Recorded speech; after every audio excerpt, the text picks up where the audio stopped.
Hello, everyone. Welcome back to a new version of CyberHER Conversations. I'm Kanti. I'm the director for the CyberHER Institute, and today I have with me a guest, Yvonne Rivera.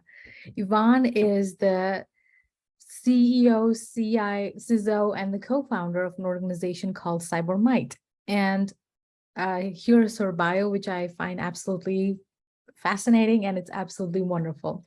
She is just a girl who wants to see change in the world, and she is inspired to mentor Latinas and Latinos in cybersecurity, which has been a part of her life for over 20 years. She considers herself an engineer at heart, but she also slowly is discovering now that she has this entrepreneurial side to her as well. She has a drive and a motivation to fix the nation's security problems, and through CyberMyte, she believes she can and will make a dent in the world. So Yvonne, thank you for joining us for this conversation. We're so grateful to have you here. Can we hear some background about your work and what you do with CyberMyte? Yeah, so thank you for having me.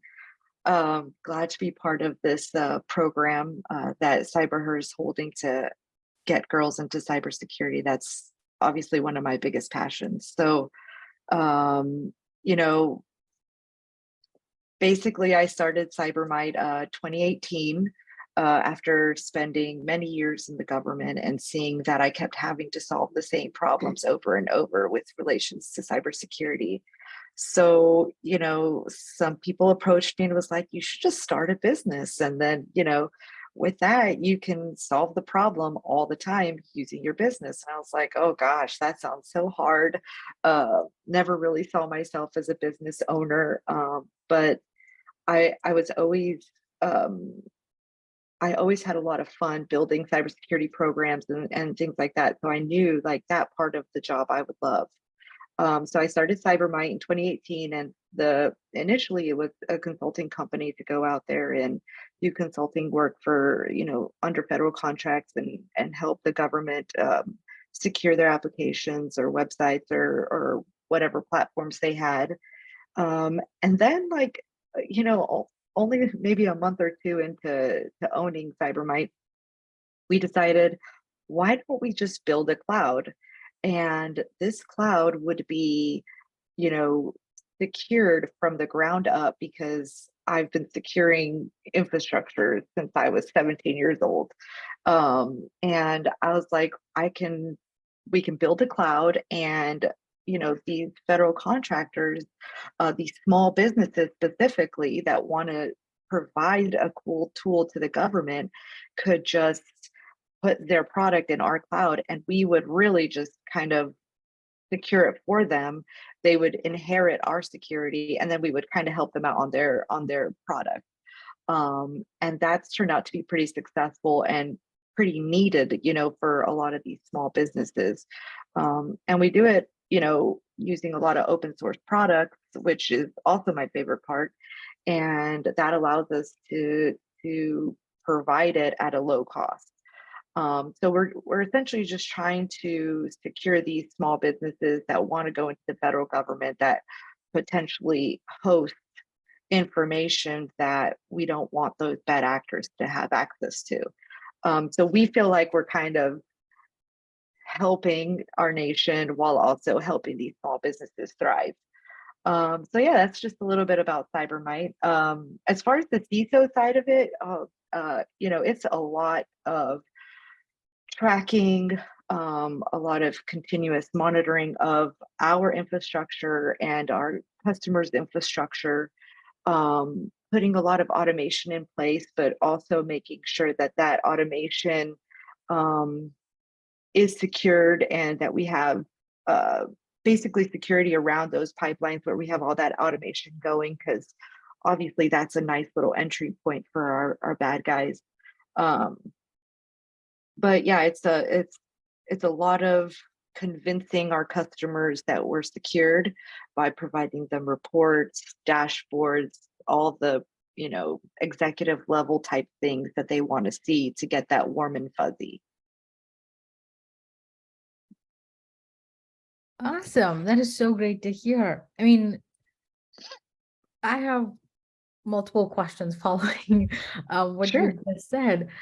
You said you make use of open source technology out there. How do you secure your framework, your environment? Because open source products, they're more susceptible to you know, not damages exactly, but like attacks and that kind of stuff from bad actors. So how do you adjust, or how do you prepare your infrastructure for those kinds of attacks?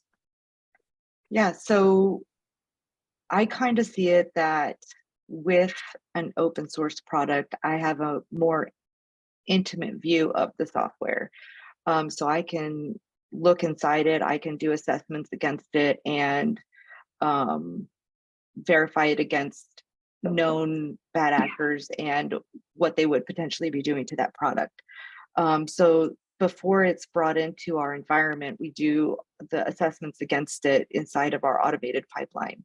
Um, Whereas opposed to a product that is not open source, I'm not able to really look inside and check it out. I really got to figure out, do I trust the source of where I'm, getting this product from?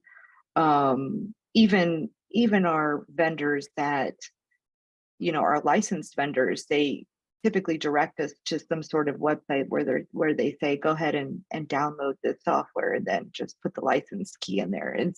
It's still a matter of, do I trust that, do I trust that endpoint? And sure, we could do tests against it, but we can't go into it like we can an open source product. And a lot of the automated pipelines that are in place will only be able to verify it from just that application level, not going into it and looking at the code and the other modules that are making up the rest of that software. So I kind of see it like, I feel like it's almost more secured, especially since you have the community going in there continuously updating it. And that's another thing. We don't go out there and search for and use software that has been abandoned in GitHub or GitLab, wherever, for over a year or anything like that. We try to stick with the things that are active. We try to give back to the community as far as if we find things that need to be secured, we secure it and then provide it back to the community so that they can also have a secured application. So kind of like a circle of trust. Okay, I like that circle of trust. I like that. So you have, held many hats in your career, right? I'm looking at your LinkedIn. You've been the CEO, you've been a senior security specialist, you've been a senior system security specialist, a security engineer, and so many other different types of roles. Do you have a favorite of all of Yes. those? Oh, right away I could tell you, yes. My favorite is definitely a security engineer.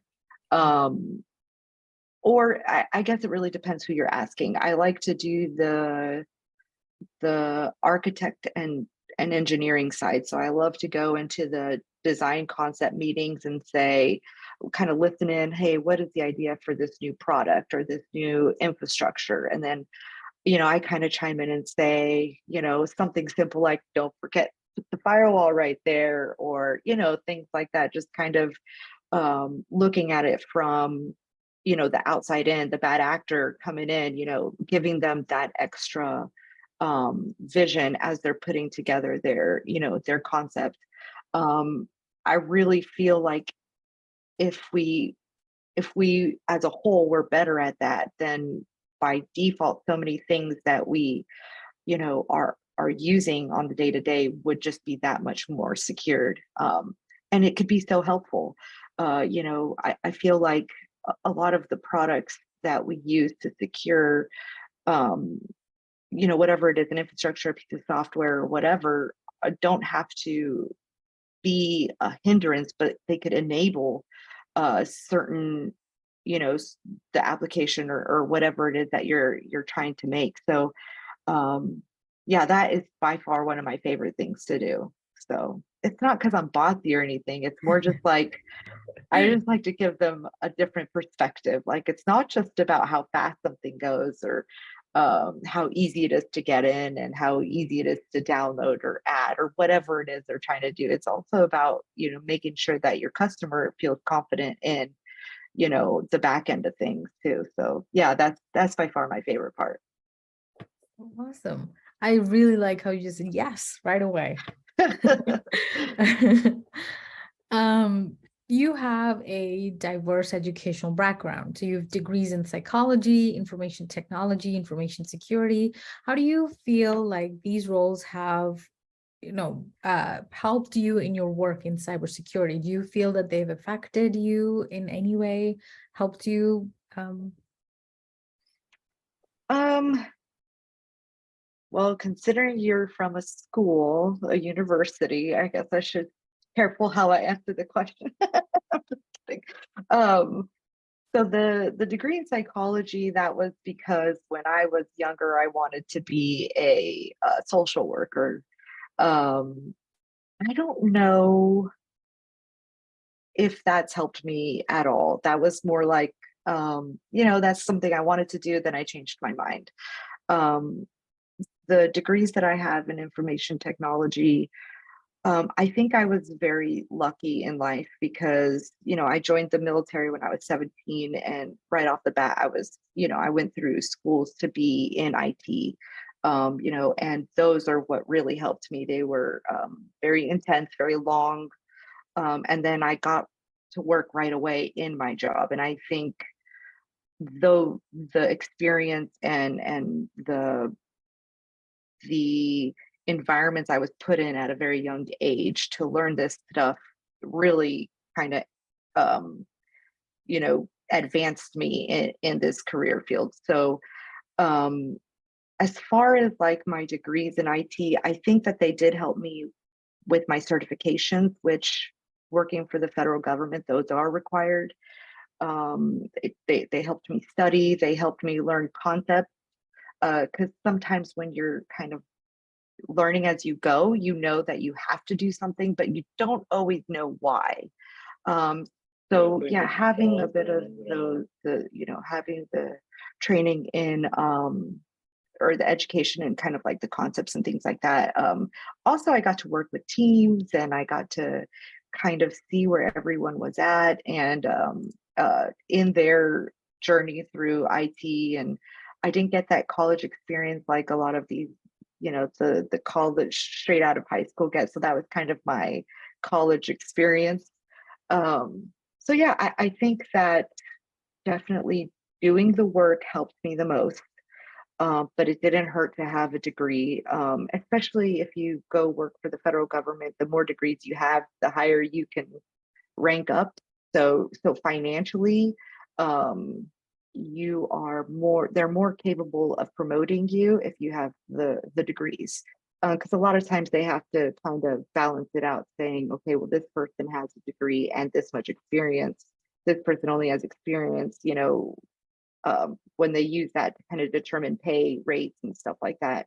Typically, the one with the degree gets a little bit more pay than the one without. Um, so yeah, that was a very long answer to a very easy question. Sorry. There are no long answers. We like them. um, so you are one of the founders and you are also the CEO of CyberMyte. What are some of the biggest challenges that you faced when you were starting your own business and how did you overcome them? Oof. So it's the whole chicken before the egg thing. It's like we need money, but to make money, you need people, but you can't bring people in if you don't have money. So it's just like, oh my gosh, how does this even work? Um, so we're still working on overcoming a lot of it, but there are a lot of programs out there for small businesses, especially.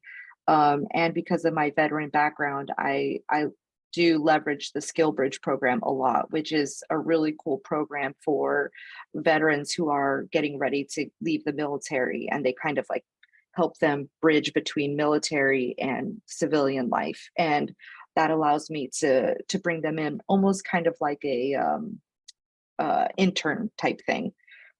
So that really helps me. I am part of a bunch of organizations that help Latinas or just Hispanics in general get into the cybersecurity field. So that is another mechanism we use to get people in and give them internship capabilities so that they get, that training they need, that experience they need to kind of add it to their resumes. But at the same time, I can get people in and help us out building our cloud and working our cloud. So yeah, it's just these little things that I've learned here and there. Yeah, that's a whole, very difficult thing. You need people to make Yes. money, but without money, you can't get the people. So that's a very wonderful solution that you found. So that's Yes. fantastic. Yeah, it's definitely, it has not been easy. Yeah. So I would say if you're going to start your own business, um, you'd want to have a good amount put away to kind of invest in your business, to help you kind of get that, you know, how do you say, like, you get that, you're not stuck there with that chicken and the egg Yeah. concept where I came in and we didn't put anything into the business besides our time, and we're like, oh man, but we should have thought about this a little bit more. But we've definitely made our way through it. But if I could go back to my past self, I'd say that's the first thing we would work on. Okay. So that was a nice lesson learned as well. Yes, it was. Yeah. Um, so you're also the Deputy Executive Director of Raíces Cyber Org. So what are some of the biggest challenges that, underrepresented communities face today, especially in cybersecurity, and how does Raíces, or how are they working to address these challenges? Yeah, so I mean, statistically, there are about, in the cybersecurity field completely, there only about 4% of them are Hispanics. So, I mean, obviously there is just from that statistic, you can see that we have a disadvantage in the cybersecurity field. So what Raíces is trying to do is get out there to the community, not just the schools, but the community in general. So each of our chapters, their job is to go out to their community and let them know Raíces exists. And then, for example, right now we have a Google cohort that's happening. So members of our organization are able to get this Google cybersecurity certification at no cost. And and there are, I think, and I might be lying about the number, but I think there's like 150 organizations that have already backed this certification, saying anybody who tries to apply for a job and they have this cert will almost certainly get the job. So right there, we are allowing, I think, at least 500 Hispanics into the cybersecurity job force. So I think that is, it's exciting, very, very exciting. As far as the challenges go, there are obviously some states that are not so open to the diversity, equality, and inclusion um, talk and just the need for it. So it's kind of, how do we get around that but still kind of send out the message? So I think those are just kind of right now, I think that's our biggest hurdle. I think we have chapters in a lot of states that absolutely have a large community of underrepresented, communities. So it's, I think from that perspective, where we are reaching as far as we can go for right now. But I think obviously there is potential for more growth. And so me being here in Florida, it's like, oof, got to figure out how to kind of maneuver around all the politics, but still get out there and let people know that that cybersecurity is something you can do as a job, and it doesn't mean that you have to be a hacker. which I think is kind of like the, is kind of the stereotype. Oh, well, I don't know how to, code, or I don't know how to hack, or cybersecurity is just so broad. Um, it's like saying you work in finance. I mean, that could be anything. That's a category that could be divided up so much smaller. But I think that's kind of the education that isn't out there. But yeah, we have so many in our community right now that are in their 30s, 30s to 40s, that are transitioning to cybersecurity. Um, so it's not just, young kids. It's also, our adults that are, looking to make changes in their life. And it's an honor to be able to be part of that journey for them, and hopefully we're making a difference to the Hispanic community. So that it's a lot of fun.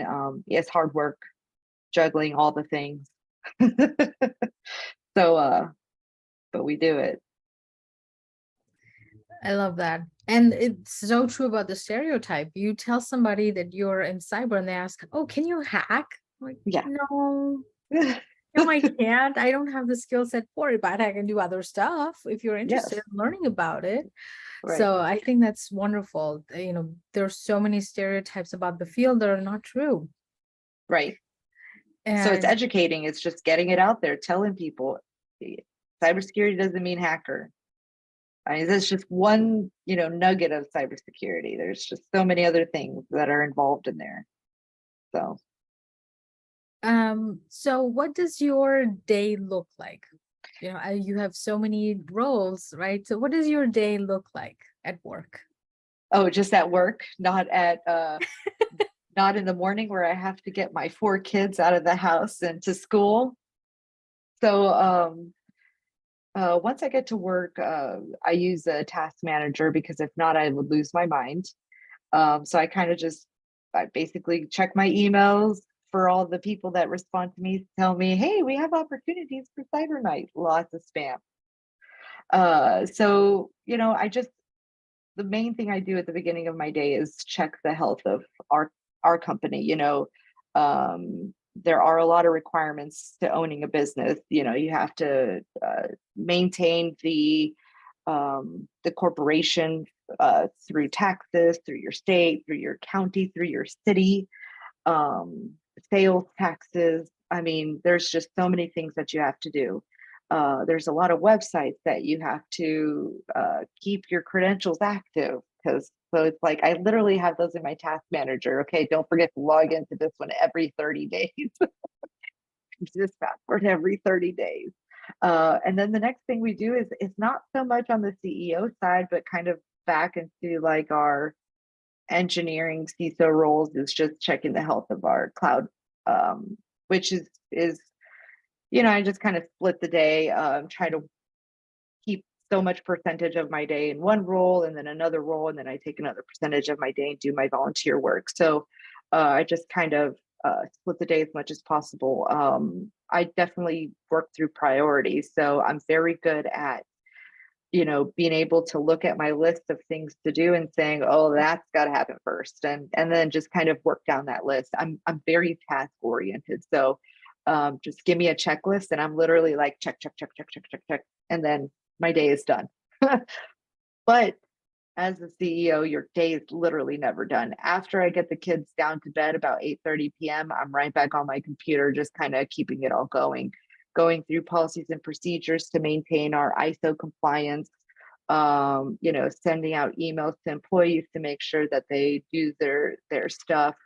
Now we have our evaluation, so that's kind of another addition. Taxes is over, thank God, because that was another fun part.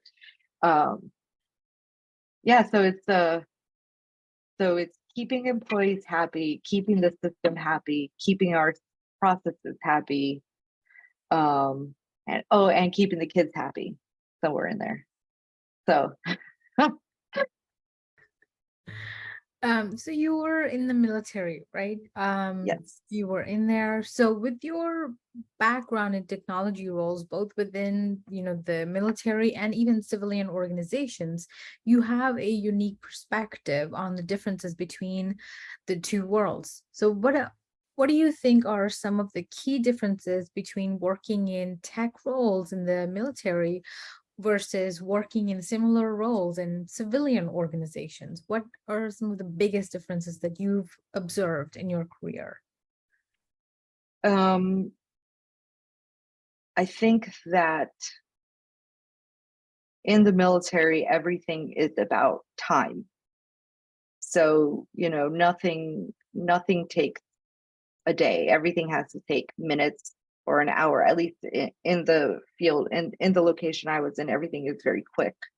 Um, if it wasn't quick, could, you know, it could be detrimental to the people on the other side. Um, it, Also, there's definitely a sensitivity issue there.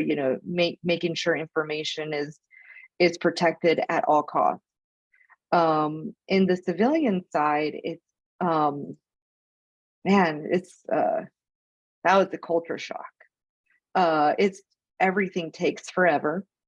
Um, Things don't change. Everything's just kind of stagnant. Uh, I feel like technology tends to fall behind. The different organizations I worked in, they go through so much more. I don't know what you want to call it, maybe politics to keep things updated and to keep things moving.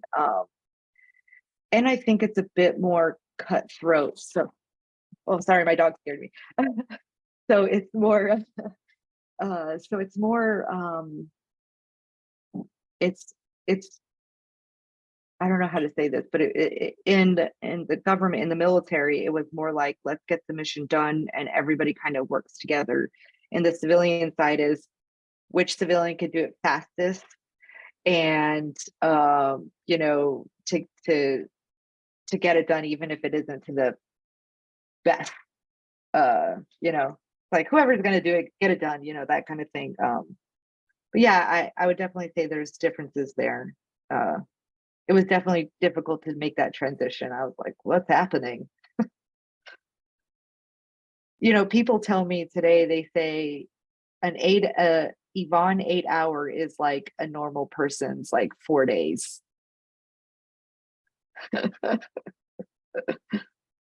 That's got to be difficult and fantastic at the same time. um, so I have some other like non-work related questions, Sure. if you will.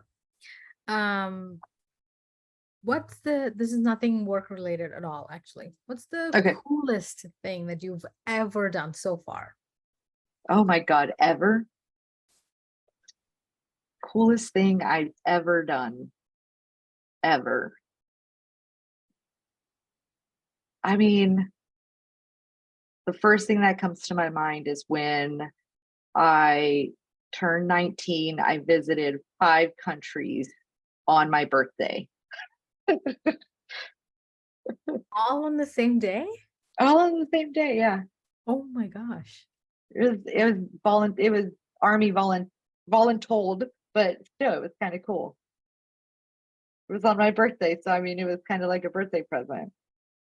Yeah, I went to 5 countries overseas on my birthday. Um, all on my birth like that day. Because we travel, you travel through time. So yeah, probably the coolest thing. I can't think of anything else right now. I mean, obviously I have a bunch of kids, so they're pretty cool. Um, I was going to do something really cool, and it was going to be a road trip to the northernmost point of the continental US. So it's in Alaska. I was going to do it in my Rivian, but then it got delayed. So ask me next year, and I will tell you the coolest thing I've ever done is that. Okay, that is so cool. I can't wait for you to do it. Well, not me, but for you, I guess. Um, and what What would you like your lasting impact to be on this world?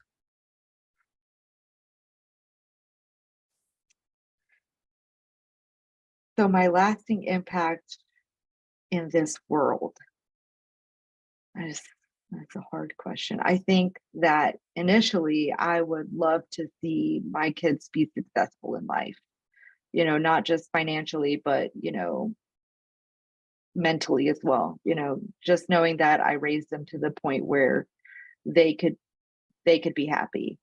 I think the next thing is I would absolutely love it if I helped raise that number from 4% to like 37%. Yeah, I think that would be cool. I And I like would that. also love, can I say more than one thing? Obviously, I'm Of on number course. two. Okay, so number three is I would love to get about, I don't want to lowball this number, but maybe like 150 small businesses uh, able to provide the government their solutions. You say that number. These are my long-term goals. I'll rewatch this in a year to see where I'm at. Okay, I love that. I love that. And my last question to you, what advice would you give to all the young people that are watching this video? Hmm. So I think that I know just from having kids of my own, try not to be influenced by other people as far as what you think you want to do in the future. Um, while I do believe education is extremely important, I also believe that, you know, going into it right away, not knowing what you want to do could be a disservice to yourself mentally. I've seen it with my own kids, um, going out there and exploring your options is also, is also a good choice. um, Cybersecurity doesn't always need a degree right away. You could just start by doing certifications and some boot camp courses. A lot of colleges offer them. Um, and the cost is so much less than a degree. Um, I'd say, really try to figure out what your passion is before you think that you need to spend the next 4 to 8 to 10 years of your life in school. And if that's your decision, then own it. Make sure that that's truly your decision. um and if you decide you just want to go certifications and get down to work, then own that as well. That's absolutely a great path too. Or you can just be like me, join the army and go through all that for free. Those are also an option. I 100% believe in serving your country, so that's also a good route in my opinion. So yeah, I mean, I really hope that helps, but don't think at the age of 17 that you have to have your whole life figured out.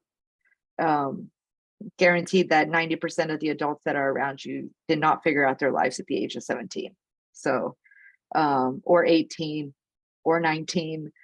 So just be patient with yourself and, just explore the world, figure out what you actually like. There's more to the world than just what you're taught in school, so that's my advice.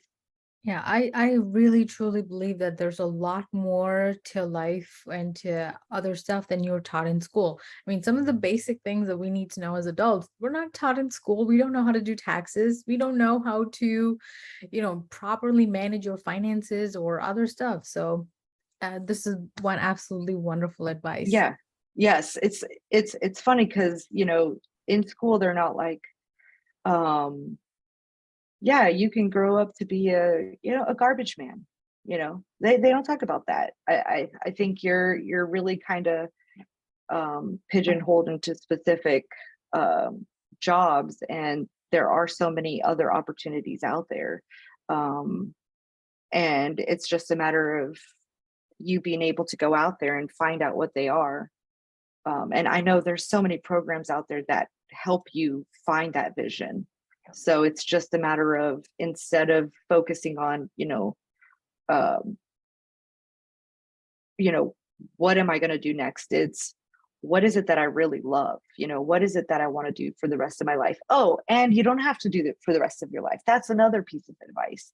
If you choose to be a construction worker and then at the end of 4 years, you absolutely don't like it, you can change your career. So that's another thing that I feel like kids today aren't aware of. You don't have to have the same job for the rest of your life. Um, you know, you can change, you can bounce around, you can figure it out. You probably won't figure out what you really love until you're like 30 or 40, and that's okay. That is so true. And I've recently met somebody who is a police officer who's been in the force for about 16 years, who's just now wanting to transition into cyber. He's looking at digital forensics as a Oh yes. possible course. And I'm like, you know what? Good for you. And Yep. now, like, it doesn't have to be something that you do for the rest of your life. I think that's something people just say. Correct. So, well, Yeah, that was thank you. That was some great advice. And I want to thank you again for being on Cyber Conversations. So thank you. it's my pleasure.